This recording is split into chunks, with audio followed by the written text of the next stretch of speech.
Assalamualaikum warahmatullahi wabarakatuh. Ala khadratin Nabi Mustafa Muhammad sallallahu alaihi wasallam. Summa khadrati jami'i ikhwan min al-anbiya wal mursalin wal awliya wa syuhada'i was salihin sahabatul tabi'in wal ulama'i al-amilin wal musallifin wa jami'il malaikatil muqarrabin. Susan Asyad Qadir Al-Jilani Walisah Sahabat Allah Syahmud Mutabikin Assalamualaikum warahmatullahi wabarakatuh. Ahli al-qubur minal muslimin wal muslimat wal mu'minin wal mu'minat min akhadrati walidika wa fahmi rabbil Muhammad wa ta'ala wa min sayyi'il masatin kajjal sinatul وإلى حضرة مؤلف هذا الكتاب الإمام جلال الدين السيوطي والإمام جلال الدين المحلي والشيخ أبو الجليل والكبيس. الفاتحة. أعوذ بالله من الشيطان الرجيم. بسم الله الرحمن الرحيم. الحمد لله رب العالمين الرحمن الرحيم مالك يوم الدين إياك نعبد وإياك نستعين اهدنا الصراط المستقيم صراط الذين أنعمت عليهم غير المغضوب عليهم ولا الضالين رب اغفر لي ولوالدي وللمؤمنين آمين. الحمد لله رب العالمين. Pagi hari ini Allah takdirkan bagi kita semuanya bisa melaksanakan sholat jamaah subuh, bisa hadir dalam kajian ilmu. Semoga duduk kita, kehadiran kita di masjid ini, semoga Allah memberi keberkahan untuk kita semuanya, dan tentunya semoga kita mendapatkan ilmu yang bermanfaat. Amin amin ya rabbal alamin. Bapak Ibu yang dimuliakan oleh Allah, di Ramadan kemarin kita sudah mengupas, mengawali sebenarnya, cuma kalau kemarin itu sifatnya seperti ceramah. Kalau hari ini, pagi hari ini kita mengawali ngaji kitab, dan kemarin sudah kita awali membahas ta'awud, a'udzubillahi minasyaitonirrajim, sama basmalah, sama beberapa ayat di dalam Fatihah. Kita sudah menyinggung basmalah, sudah menyinggung alhamdulillahirabbil alamin arrahmanir rahim. Pagi hari ini kita akan membahas runtut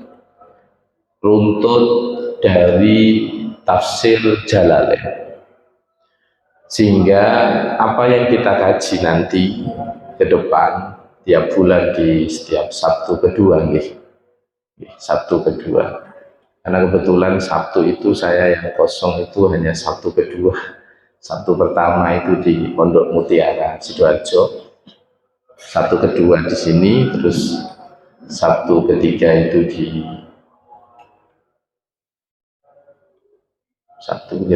itu kalau tidak salah di mana Cak Umar? Di sing biasa ngancani itu. Jadi Sabtu keempatnya di Bustanul Huda di daerah Berunggalan. Sabtu ketiganya sama di Berunggalan juga di Masjid Al-Marsulah. Baik, ini biar panjenengan tahu kitab ini yang kita kaji ini, kalau tafsir sudah jelas yang kita kaji juz 30. Tinggal siapa yang mengarang kitab ini, runtutannya kayak apa, biar tahu. Karena saya di hadapan panjenengan hanya menyampaikan apa yang terkandung di dalam kitab. Jadi kula mboten nafsir, mboten saged. Saya membaca, nanti dielaborasi, disesuaikan dengan situasi dan kondisi sekarang. Kenapa kecenderungan itu ngaji itu, kenapa enak kita, biar nggak kemana-mana. Karena kalau kadang bebas ini kemana-mana. Lah kalau kita nanti jenengan ngajinya juga runut. Oh, Fatihah sudah, nanti Al-Baqarah ayat berapa? Kita bahas apa? Enaknya ngaji tafsir itu apa? Kadang kita bahas tentang fikih, kadang kita bahas tentang akhlak, kadang kita bahas tentang sejarah, kadang kita bahas tentang sosial. Banyak dan itu variatif.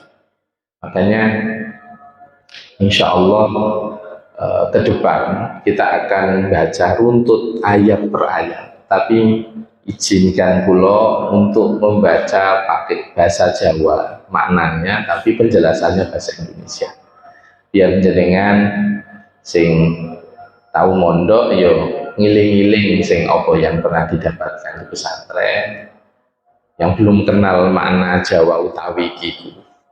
Kalau yang belum kenal ya biar tahu sebagai hazanah dalam masyarakat kita. Baik, mukaddimahnya tidak saya maknai, nanti yang saya maknai dari surat Fatihah. Bismillahirrahmanirrahim. Alhamdulillahi hamdan muwafiyan lini'am. Jadi Imam Jalaluddin As-Suyuti ini mengarang kitab ini mengawali dengan memuji kepada Allah Subhanahu wa Ta'ala. Maka dalam banyak hal kita itu bahkan dalam berdoa kita juga disunahkan untuk memuji dulu, baru baca sholawat, baru istighfar, baru minta.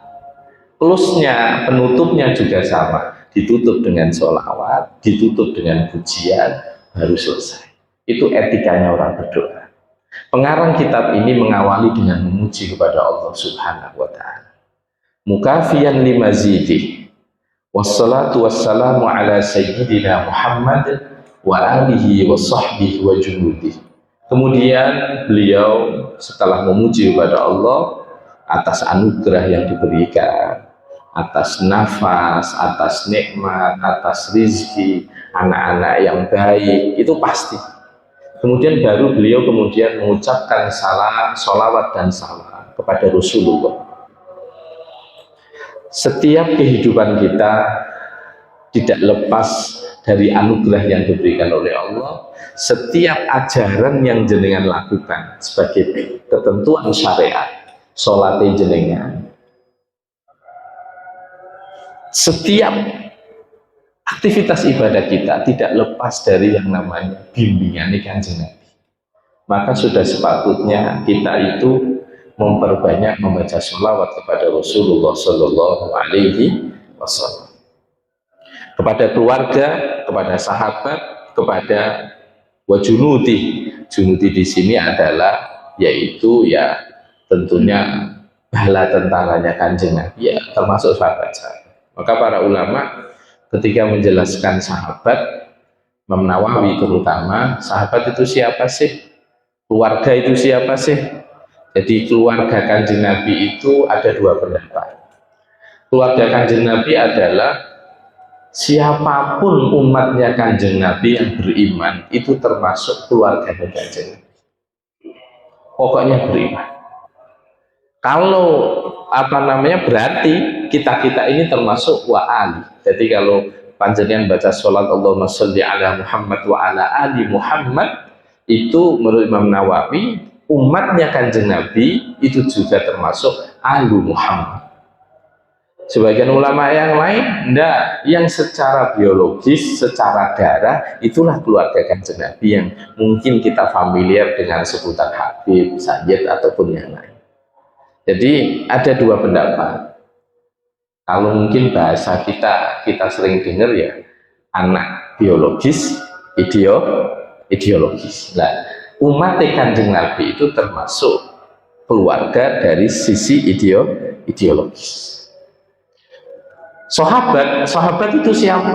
Sahabat itu kalau menurut Imam Bukhari, sahabat itu pokoknya pernah berjumpa dengan Kanjeng Nabi, pernah bertatap muka dengan Kanjeng Nabi, dan bertatap mukanya kondisinya beriman. Bahkan kalau menurut Imam Bukhari, ketika orang itu murtad, dia kisnya statusnya adalah dia sahabat. Tapi sebagian yang lain enggak, kalau sudah murtad ya enggak sahabat. Yang penting beriman, pernah berjumpa tatap muka sama kanjeng Nabi, namanya sahabat. Nah makanya tidak semua sahabat itu alim, tidak semua sahabat itu pinter agama. Kenapa? Karena kadang ada orang masuk Islam dari Mesir, sowan kanjeng Nabi, sowan pagi habis itu pulang. Ya gimana alimnya? Yang sakit. Yang alim itu ya yang jamaah ambil kanjeng Nabi, setelah jamaah kadang ngaji sama kanjeng Nabi. Itu yang alim, yang mulazamah, yang secara kontinu berjumpa dengan kanjeng Nabi, belajar sama kanjeng Nabi, itu yang alim. Tapi kalau berkunjung jenengan sowan ustadz, sowan kiai, sekali telung tahun sowan neh, ya apa alim cerita, dia belum sakit. Nah, sahabat itu seperti itu. Kemudian beliau mengatakan, Imam Jalaluddin As-Suyuti, hada mashtaddat ilaihi hajatul raghibina fi takmilati tafsiril Qur'anil Karim alladhi allafahul imamul allamah. Kata beliau, banyak orang yang meminta kepadaku untuk menyempurnakan tafsir yang telah dikarang oleh Imam Jalaluddin Al-Mahalli. Jadi ngeten, tafsir Jalalain ini itu dikarang siapa? Al-Muhaqqiq Jalaluddin Muhammad bin Ahmad Al-Mahalli Asy-Syafi'i rahimahullah. Jadi kitab ini dikarang oleh Imam Jalaluddin Al-Mahalli. Tapi beliau keduluan wafat. Makanya di sini disebutkan alladzi allafahul imam al-allamah wa sampun wa tatmimi ma fatahu wa huwa min awwali suratil Baqarah ila akhiril Isra biditimmatin. Jadi kitab ini agak unik, Pak. Imam Jalaluddin Al-Mahalli ini gurunya Imam Jalaluddin As-Suyuti. Makanya dikatakan Jalalain, Jalal dua. Ini sama-sama ulama Mesir. Jadi Jalaluddin As-Suyuti sama Jalaluddin Al-Mahalli. Imam Jalaluddin Al-Mahalli ngarang tafsirnya itu dari awal surah Baqarah berhenti di surah Al-Isra akhir juz 15 sampai mendekati juz 16, habis itu wafat. Terus banyak murid-murid Imam Jalaluddin Al-Mahalli ini minta sama Imam Jalaluddin As-Suyuti, terus nulis tafsir ini sempurna. Jadi nulisnya dari mana? Berarti Fatihah lanjut Al-Isra, setelah Al-Isra. Jadi Al-Kahfi kan? Jadi setelah Imam Jalaluddin Al-Mahalli nulis Al-Baqarah sampai Al-Isra, Imam Jalaluddin As-Suyuti meneruskannya Fatihah, kemudian lompat ke Al-Kahfi sampai juz 30. Jadi ini kolaborasi. Nah, kolaborasi dalam kebaikan itu Masya Allah. Tidak ada ini sampai tafsir yang mendunia ini dimanapun, mau madhabnya apapun mengkaji tafsir ini. Mau Hanafi, Maliki, Syafi'i, Hambali, semua mengkaji tafsir ini. Barokah kitab ini. Kitab itu diantara ciri keberkahannya adalah dikaji di banyak penjuru dunia, termasuk tafsir Jalalain. Di pesantren di Indonesia dan pesantren-pesantren yang ada di dunia yang lain, tafsir Jalalain ini menjadi materi pokok dalam kajian tafsir. Dan jenengan nanti ke depan kita akan mengkaji ini Bapak Ibu. Baik. Ala nimtihi min dzikri ma yufhamu bihi kalamullah.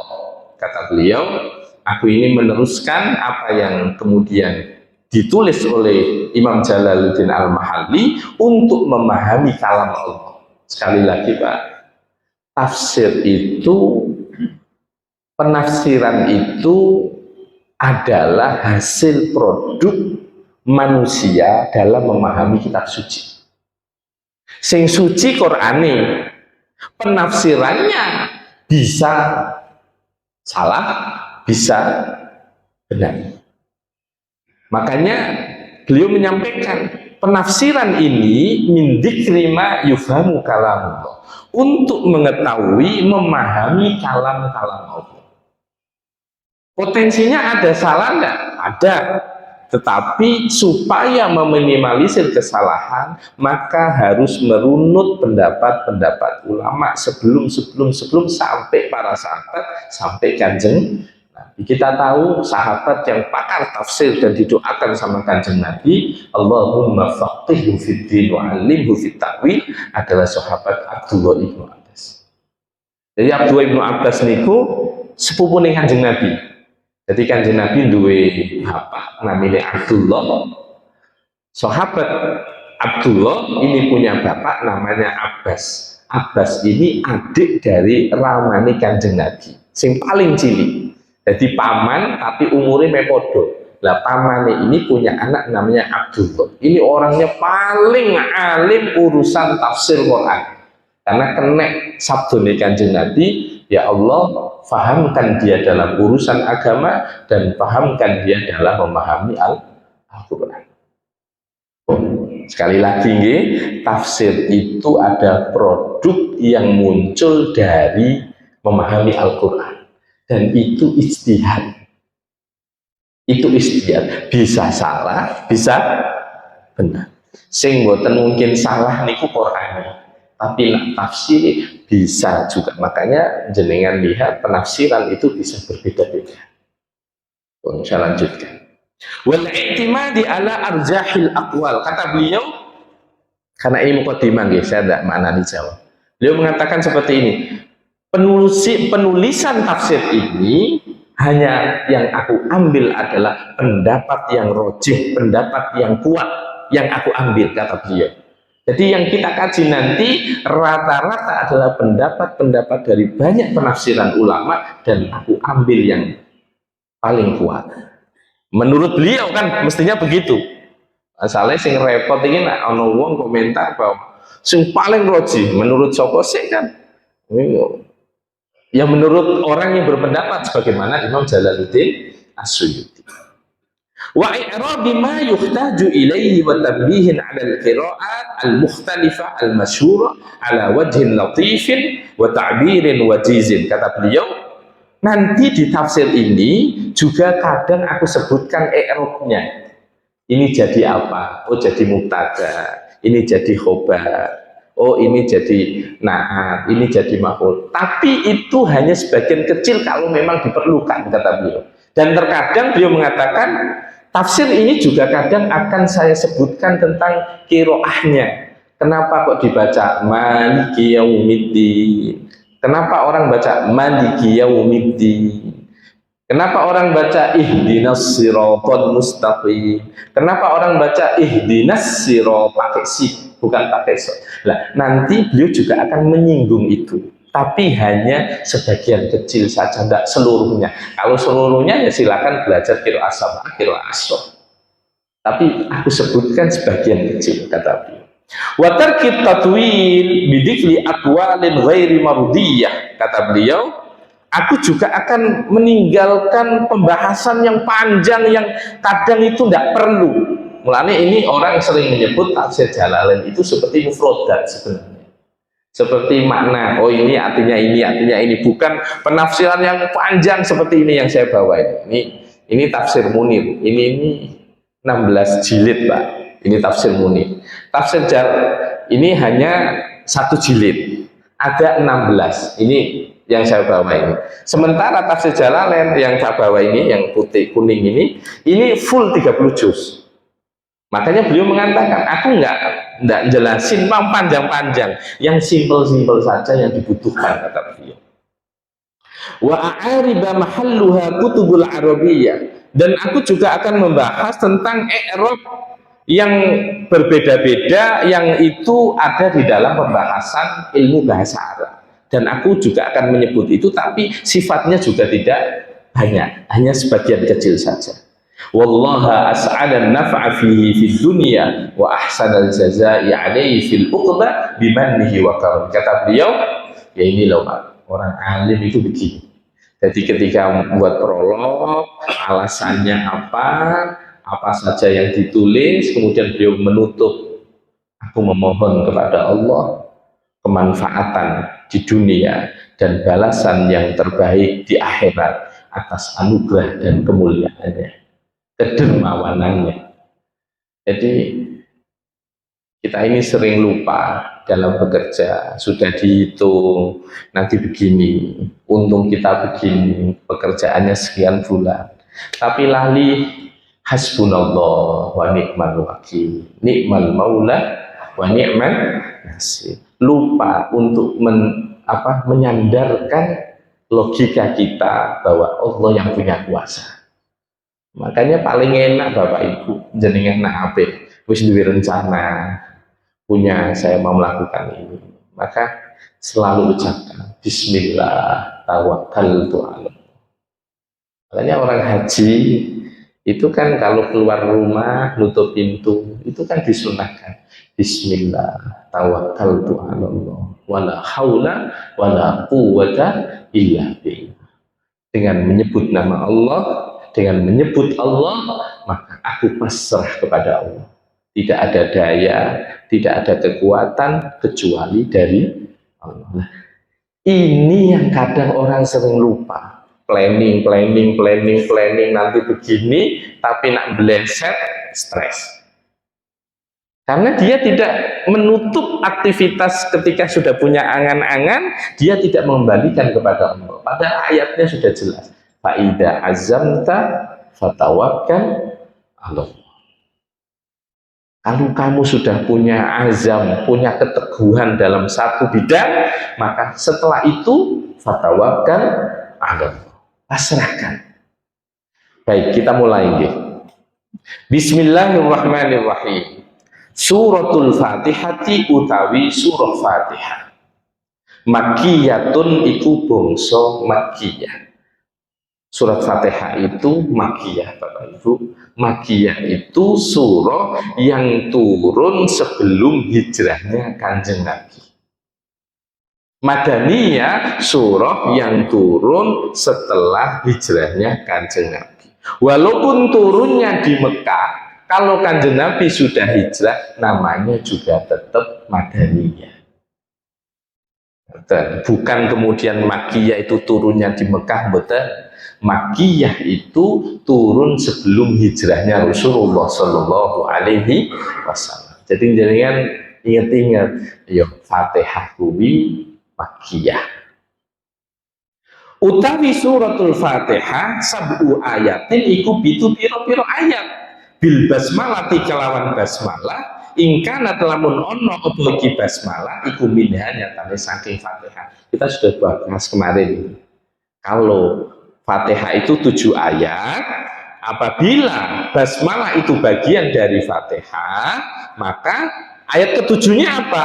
Wasabi'atu utawi sing nomor 7, maksudnya ayat sing nomor 7 iku siratal ladzina an'amta, iku siratal ladzina nyatane ayat siratal ladzina ila akhiriha marang akhire surah, akhire siratal ladzina. Jadi kalau kita nganggap basmalah itu bagian dari Fatihah, maka ayat ketujuhnya adalah siratal ladzina an'amta 'alaihim ghairil maghdubi 'alaihim waladdallin. Karena ayat pertamanya basmalah.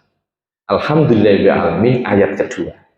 Wa ilam takun lan diparing lamun ora ana apa basmalah. Iku minha nyatane saking Fatihah fasabi'atu mongko utawi ayat sing nomor 7 iku ghairil maghdubi nyatane ayat ghairil maghdubi ila akhiriha marang akhire ghairil maghdub. Kalau basmalah bukan bagian dari Fatihah, maka ayat pertamanya alhamdulillahirabbil alamin, ayat keenamnya ghairil maghsiratal ladzina an'amta 'alaihim, ayat ketujuhnya ghairil maghdubi 'alaihim waladdallin. Saya dipahami ya. Jadi sing dadi masalah bukan jumlah ayatnya, tapi peletakan ayatnya. Sama ketika para ulama ada yang berpendapat ayat Al-Quran itu 6.666, ada yang sekian-sekian, itu bukan kemudian ada ayatnya yang hilang, bukan. ada hurufnya yang hilang bukan, tapi kadang ada satu ayat, kadang ada yang itu menjadi dua ayat. Ya begitu kayak ini, sirotol ladina, ada itu cuma satu, dia ayat ketujuh, ada yang mengatakan dua kan, sirotol ladina an'amta alaihim ayat ke-6, ghairil maghdubi alaihim waladdallin ayat ketujuh. Wa yuqaddaru lan den kira-kira no fi awwaliha ing dalam kawitane iki surah Fatihah. Qulu apa lafal qulu. Coba nih perhatikan. Para ulama itu ketika menjelaskan Fatihah itu kamu ketika membaca bayangkan takdir itu maksudnya adalah ada lafal tapi disembunyikan. Qulu alhamdulillahirabbil alamin. Kalau kita ikut pendapat Fatihah adalah alhamdulillahirabbil alamin. Kalau berpendapat bahwa bismillah bagian dari Fatihah berarti qulu bismillahirrahmanirrahim. Liyakun supaya ana apa ma barang qabla iyyaka na'budu ing dalem sadurunge ayat iyyaka na'budu munasiban iku mantesi lahu marang iki iyyaka bikauniha kelawan anane iyyaka iku mimmaku lil ibadi nyatane saking perkara kang den ucapno pira-pira kawula. Ngeten kula jelasan. Kalau dia teliti Fatihah itu dalam hadis qudsi itu diterangkan bahwa Fatihah itu aku bagi menjadi dua, satu untukku dan satu untuk hamba. Qasamtus shalah baini wa baina abdi. Jadi nama lain dari surah Fatihah itu as-shalah. Telah aku bagi as-shalah maksudnya adalah surah Fatihah menjadi dua, untukku dan untuk hambaku. Apa artinya untukku? Coba dia perhatikan. Bismillah sampai Maliki yaumiddin. Bismillahirrahmanirrahim. Dengan menyebut Allah yang Maha Pengasih lagi Maha Penyayang. Alhamdulillahirabbil alamin. Segala puji bagi Allah, Tuhan semesta. Ar-Rahmanir-Rahim, yang Maha Pengasih lagi Maha Penyayang. Maliki yaumiddin, yang menguasai nanti hari kiamat. Ini itu untuk Allah. Ujian semua isinya. Baru kemudian iyyaka na'budu wa iyyaka nasta'in. Hanya kepada Engkau kami menghamba, hanya kepada Engkau kami mohon pertolongan. Ihdinas siratal mustaqim. Isinya permohonan. Makanya dalam hadis itu disebutkan aku bagi surah Fatihah itu menjadi dua. Satu untukku dalam bentuk pujian kepada aku dan satu untuk hambaku yaitu dalam bentuk permohonan doa. Makanya kalau jenengan nak maca Fatihah, cek alhamdulillah, cek bismillah, pahamkan dalam diri kita bahwa iya, awake dhewe dikon muji. Awake dhewe dikon ngucap sinten asmane Gusti Allah. Bismillahirrahmanirrahim. Bismillahirrahmanirrahim. Bismillah kelawan nyebut asmane Gusti Allah. Ar-Rahmani kang welas asih ing dalem donya lan akhirat, Ar-Rahimi tur kang welas asih ing dalem akhirat bloko. Jadi Allah itu punya sifat Rahman dan Rahim. Kalau bahasa Indonesia itu kan hanya dengan bahasa Maha Pengasih, Maha Penyayang. Tapi bahasa Arab nggak sesimpel itu. Ar-Rahman itu tanpa melihat siapapun Allah akan menyayang. Mau kamu beriman, mau kamu kafir, mau kamu mursal, mabuk, pezina, tetap disayangi Allah dengan sifat rahmannya. Tetap disayangi sama Allah.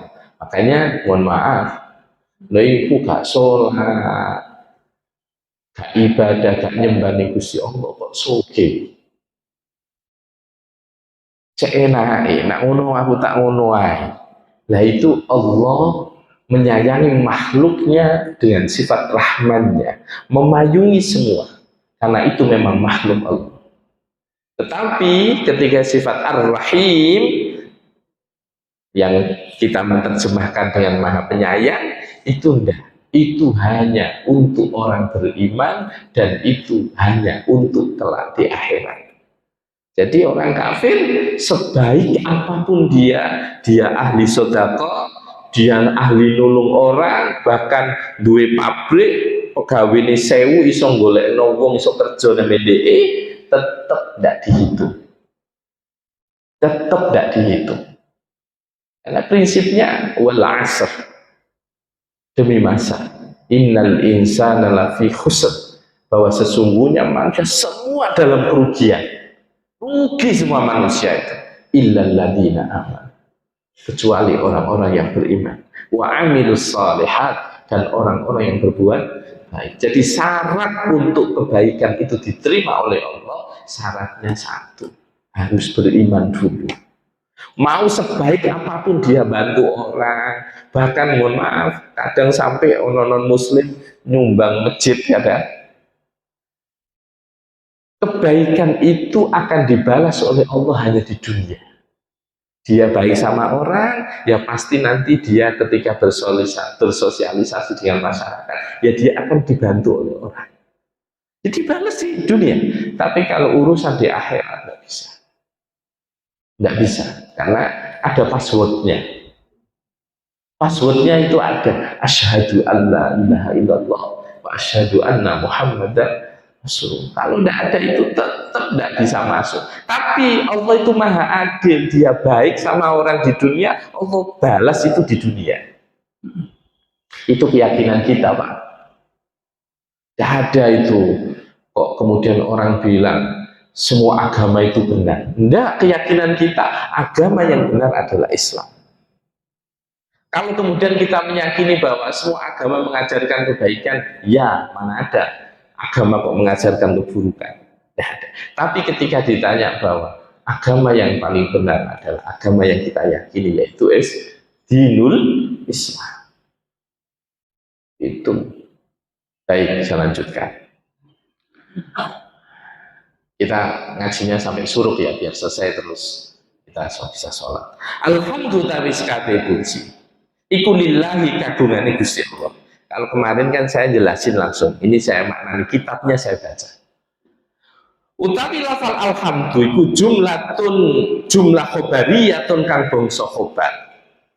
Kusidatin sejo biha kelawan iki alhamdulillah as-sana'u iku apa pengalem Allah yang atase Gusti Allah. Bimadmuniha kelawan kang mengku iki jumlah khobariyah. Ai min annahu tegese sak temene Gusti Allah taala hale maha sinten Allah iku malikun kang duweni li jami'il hamdi marang sekabehane puji minal khalqi nyatane saking makhluk. Coba yang perhatikan. Alhamdulillah. Ada dua kalimat. Alhamdulillah. Nah, diterjemahno segala puji itu hanya milik Allah. Maka kemudian Imam Jalaluddin As-Suyuti, karena yang menafsiri surah Fatihah kan Imam Jalaluddin As-Suyuti. Beliau mengatakan ketika seseorang mengucapkan alhamdulillah, mohon maaf, alhamdu itu lebih luas a'ammu minasyukri. Jadi kalau jenengan mengucapkan naskurullah, aku bersyukur kepada Allah, dengan alhamdulillah, itu bahasanya lebih luas alhamdu daripada asyukrulillah. Kenapa? Kalau asyukru itu selalu konotasinya adalah dengan nikmat. Tapi kalau alhamdu itu lebih luas daripada itu, tidak hanya bicara tentang nikmat, tetapi semua yang Allah berikan kepada kita harus alhamdulillah. Bahkan sampai Kanjeng Nabi ketika mengajarkan, ketika kita mendapatkan keburukan, kita ya suruh mengucap alhamdulillah. Ketika kita mendapatkan kebaikan juga alhamdulillah. Binikmatihi tatimmus sholihat. Itu kalau kebaikan kan begitu.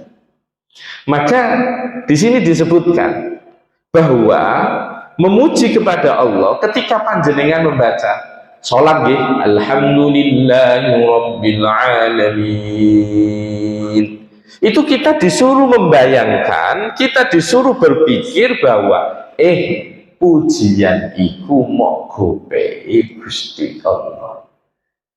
Berarti kalau ada, mohon maaf, ya Allah, bocah tek pinter saya iku wong kuwi tek bejani. Oh, masya Allah luar biasa. Mohon maaf. Pujian yang diberikan manusia kepada manusia yang lain, esensinya itu adalah pujian tempelan. Tahu tempelan? Tempelan itu, mohon maaf, ini dinding, tak tempeli stiker, tak tempeli stiker. Sebenarnya yang esensi bagian apa? Yang tidak tampak itu. Jadi kalau kita dipuji sama orang lain, maka jenengan jangan tertawa, jangan tersenyum. Maka ketika kita dipuji oleh orang lain, Rasulullah sudah mengajarkan. Jenengan ingin coba kadang, Masya Allah, omai cek api, Masya Allah, tek sukses. Umpama ada orang seperti itu, sukses. Maka jenengan diajarkan oleh Rasulullah, kalau dipuji seperti itu, dia mengucapkan Masya Allah, tabarakallah. Kembalikan ke Allah, Masya Allah, tabarakallah. Jangan senyum-senyum. Juga jenengan nggak usah jawab juga Alhamdulillah, ya Alhamdulillah. Iya itu ya. Tapi yang paling penting supaya jenengan tidak kena penyakit lain. Nikmat itu bisa hilang dan bahkan menghancurkan diri kita. Kalau dipuji orang, Masya Allah, tabarakallah. Mulai jangan persani coba, kadang ada orang-orang di kendaraannya, di belakangnya ditulisi Masya Allah, tabarakallah. Itu supaya mobilnya nggak kena penyakit air. Itu. Nah, ini omah kok jenengan apik ngono, tulisi men wong ngucap Masya Allah, tabarakallah. Dia punya cucu, dipuji sama orang anu mripate cek apike, cek gantenge, cek ayune. Jangan berhenti di situ, tambahin kalimat Masya Allah, tabarakallah. Mendak penyakit ain dari wong Jawa, engko nak dipuja-puji gampang loro. Itu penyakit ain namanya. Lah, esensinya kalau kita sudah tahu alhamdulillah, segala puji itu milik Allah, berarti kula jenengan nak ndak dihormati wong, ndak dipuji wong, yo aja ngamuk. Lho wong dudu gopek awake dhewe kok. Hamdun itu milik Allah, bukan milik kita. Berarti kalau kita dipuji sama orang, maka kembalikan pujian itu kepada Allah yang memberi kepada kita sehingga kita dipuji oleh orang. Nah, sing repot ini omane jenengan sinten mawon lah wis terbiasa dilayani orang di satu perusahaan, jadi direktur, jadi komisaris, dilayani. Mari ngono wis pensiun gak ono sing ngereken isih sindrom, gitu, power syndrome. Itu wis gak ngereken aku. Jenengan supaya ndak jadi orang putus asa ini caranya. Oh iya, pujian itu bukan milik kita. Kadang orang masalahnya lupa. Au mustahikun utawa kang ngehai li anna ukrono sak temene iki Allah iku yahmaduhu padha muji sapa iki wong hu ing Allah. Wallahu ta'ala iki lafal Allah iku alamun isim alam alal ma'budi ngatasi dat kang den sembah bihakin kelawan bener. Coba nyoba saja. Jadi di sini sebutkan Gusti Allah itu mustahikul hamd. Allah itu yang berhak mendapatkan pujian. Nyatanya misalnya jenengan tangi turu gitu mau, gitu, saking jeding gitu mau, tangi turu, alhamdulillahilladzi ba'dama amatana wa ilaihi nusyur. Metu jeding gitu mau, alhamdulillah. Awake dhewe apik tindak, ngoco nganggo klambi, ending terakhirnya yo alhamdulillah. Numpak kendaraan sedanten ketika sudah selesai alhamdulillah. Orang yang lupa bismillah alhamdulillah ini masalah. Memulai dengan bismillah, menutup dengan alhamdulillah. Dan bismillah. ditutup, alhamdulillah. Bisa dengan bayangkan enggak Bapak Ibu? Ono wong angger apa-apa bismillah. Buka kita bismillah. Mari alhamdulillah. Delek kunci, jipuk kunci bismillah. Mari alhamdulillah. Masuk rumah, mau berangkat pakai sandal bismillah. Selesai meletakkan sandal, alhamdulillah sudah selesai ya Allah. Oh, itu nikmat karena dia meresapi setiap aktivitas sebagai wujud rasa syukur kepada Allah Subhanahu. Apa Allah kok gampang ngamukan, lali ngucap alhamdulillah, lali ngucap bismillah. Ini kelencingan ini.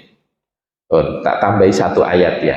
Rabbil alamina. Dereng masih rangkaian satu ayat. Rabbil alamina kang mengerani wong alam kabeh. Penafsirannya apa? Ai maliki jami'il khalqi, tegese kang ngeratoni kabeh makhluk. Minal insi nyatane saking golongan menungso, wal jinni lan jin, wal malaikati lan para malaikat, wad dawab bilan gegremetan, wa ghairihim lan liyane iki kabeh al ins al jin wal malaikat wad dawab. Tuhan kita Pak, mengapa kok pakai redaksi Rabbun bukan ilahun? Ini menunjukkan bahwa Allah yang kita puji tadi, alhamdulillah, itu punya sifat, yaitu pertama, Rabbil alamin, Tuhan semesta alam. Alam itu prinsip dalam ilmu tauhid. Alam itu apa sih? Masih wallah itu alam. Semua selain Allah itu alam. Manusia, jin, malaikat, binatang, tumbuhan, dan termasuk semua makhluk yang kita tidak tahu. Lah kita ini kan tahunya kan jin, malaikat, kita sama binatang, tumbuhan sudah. Kita tidak tahu nanti di akhir zaman ada dabah, ada binatang yang akan keluar dari bumi yang dia bisa ngomong dengan manusia.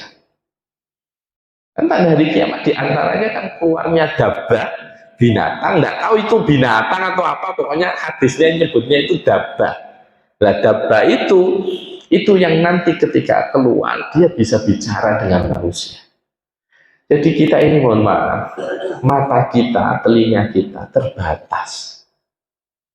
Kita tidak tahu di mana ada makhluk lain selain jin, malaikat, kita tidak tahu. Karena alam itu apa? Masih Allah. Selain Allah itu namanya alam. Maka kalau kita bicara alam, wa kullun utawi kabeh minanya tane saking kabeh mau alaihi ngatasé iki kullun apa alamun aran alam. Yuqalu den arani apa alamul insi alami menungso, wa alamul jinni lan alami bangsa jin, ila ghairi dzalika marang liyane mengkono-kono kabeh. Jadi alam ini banyak, ada alam jin, alam manusia, alam malaikat. Makanya kayak masjid ini ya. Ini kan kita bareng-bareng, ayo malaikat yo ono melok tengok-tengok, ya jin ono sing melok tengok-tengok. Cuma mereka ini bukan makhluk kasar kayak kita yang ada dagingnya. Lalu malaikat cahaya, jin dari api. Kalau api itu jangan pegang, sebesar apapun kan tidak kepegang. Sing ono ngerasakno cahaya seterang apapun, sebesar apapun didemek itu juga gak ketemu. Karena memang bukan makhluk kasar kayak kita yang terbentuk dari tanah. Nah itu makhluk Gusti Allah. Dan Kanjeng Nabi itu serawung Nabi. Kanjeng Nabi itu serawung. Jibril itu sebagian ulama tafsir menjelaskan sowan Kanjeng Nabi itu selama hidupnya Kanjeng Nabi 24.000 kali. Kanjeng Nabi beberapa kali pernah ngimami bangsa jin juga pernah. Ada jin curhat sowan Kanjeng Nabi, aku nggih masalah kalau dulurku jangan damai akan Kanjeng Nabi. Kanjeng Nabi ketemuan nek luar kota Madinah, keluar ngobrol dan itu wonten teng kitab napa niki karya Imam Jalaluddin As-Suyuti Asbabul Wurud kaitane kali hadis niku wonten Kanjeng Nabi niku nyelesekno masalah jin niku nggih. Cuma sekarang sudah terdistorsi nek YouTube ning napa-napa jin niku urusane ngoten-ngoten niku repot masalah. Terus kerasukan napa lha iku sing ndadekno masalah, Pak. Lah Kanjeng Nabi itu komunikasi sama bangsa jin. Mereka ada masalah kadang sowan sama Kanjeng Nabi. Jadi itu prinsipnya. Kulo niki kitab kan warnane kuning, Pak ya. Apa tambah tua deh ya, ora ketok kula. Tambah peteng. Oh, kacamata sakit ketinggal nih. Mboten nuwun. Engko ketok tua deh.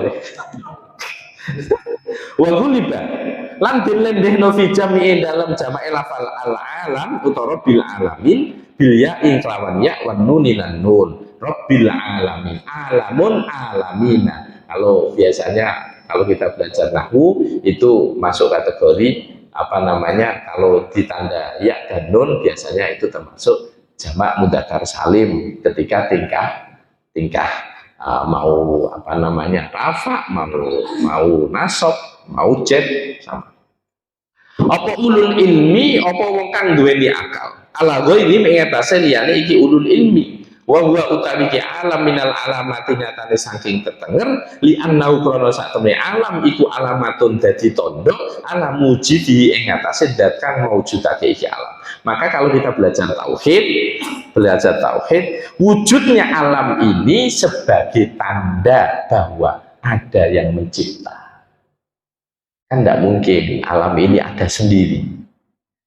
Jadi jenengan wujudnya Gusti Allah itu apa? Ya anane alam ini termasuk bagian dari wujudnya Allah. Karena alam itu tidak mungkin wujud tanpa ada yang mewujudkan. Tidak mungkin ada kalau tanpa ada yang mengadakan. Pun, monggo kita lanjut pertanyaan-pertanyaan. Monggo, silakan. Monggo, Pak. Mboten mic ya, Kak Bapak ya. Monggo. Kalau kalian unjuk gitu, monggo. Tadi Al-Fatihah itu dibagi dua, yaitu memuji dan yang kedua adalah permohonan. Yes. Ayat kelima itu dikatakan bahwa hanya kepadamu kami beribadah dan hanya kepadamu kami. Ya karena butuh, ya. Nah ini apabila dihubungkan dengan Al-Baqarah 45 kan, kita mendapatkan kesulitan, maka kita diminta untuk sabar dan sholat. Mohon penjelasannya tentang hubungan ini. Yang kedua, itu bagaimana cara mengerjakan sholatnya ketika kita minta pertolongan kepada Allah seperti yang tadi Al-Baqarah 45. Baik, alhamdulillah. Ada lagi, monggo. Bentar malih, monggo Bapak. Assalamualaikum.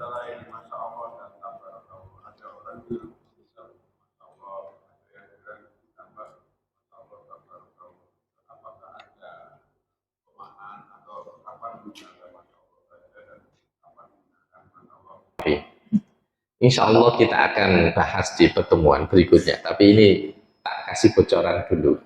Kan ini tanyanya ayat sebelum kita bahas masalahnya. Iya karena butuh, wah iya karena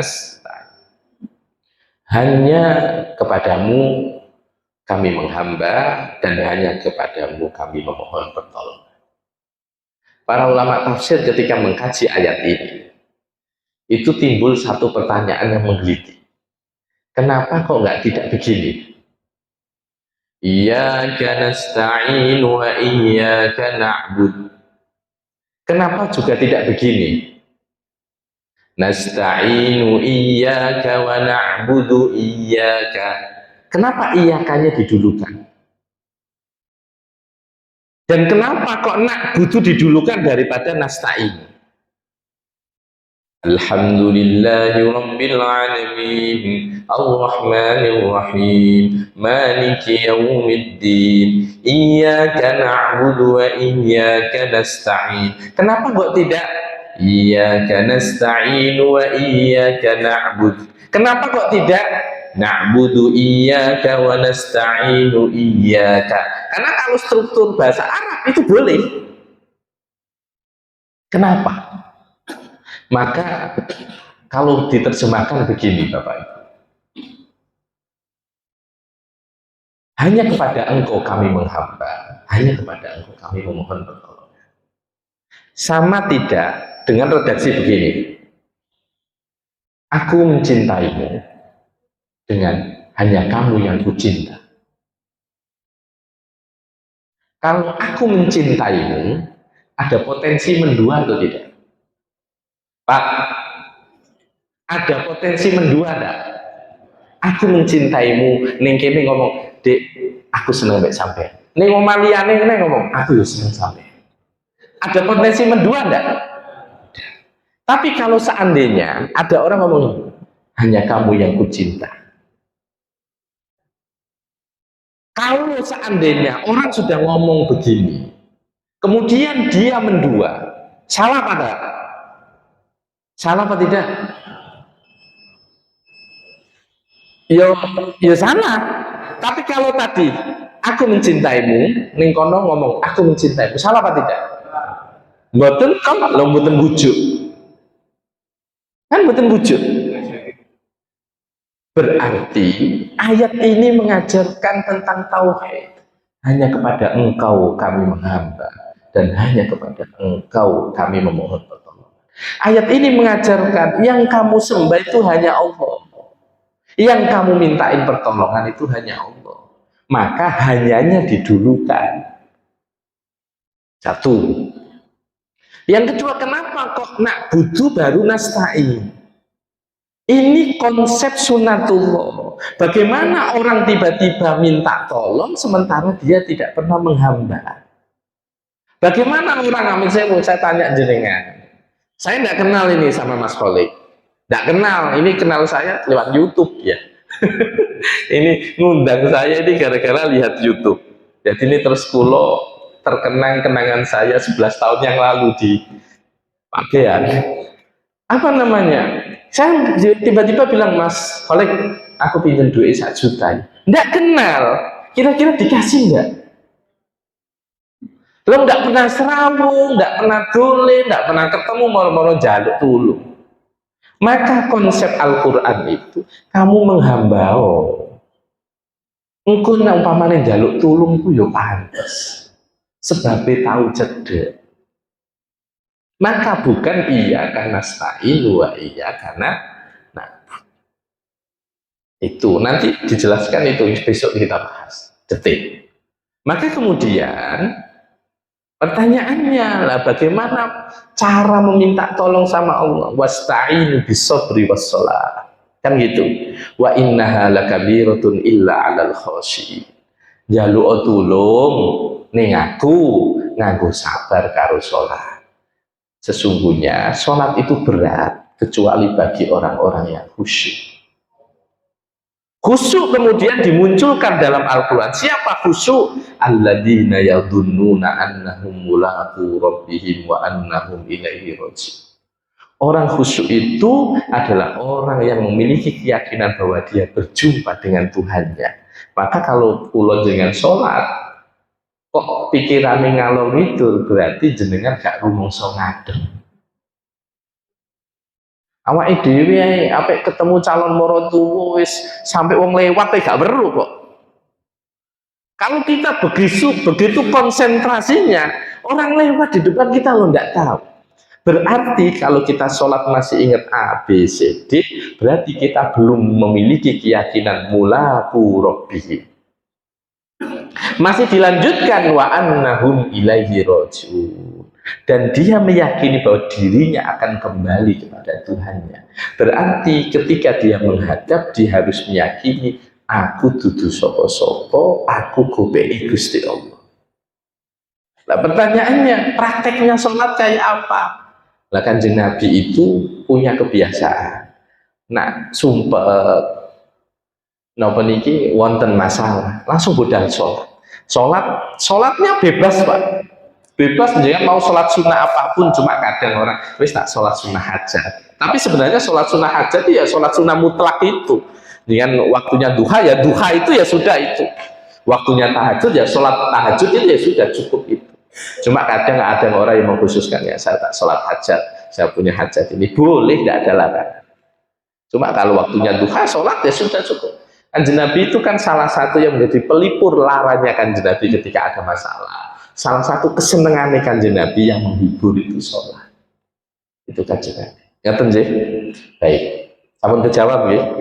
Kemudian yang kedua, cara menempatkan Masya Allah Tabarakallah sama Masya Allah saja itu kapan?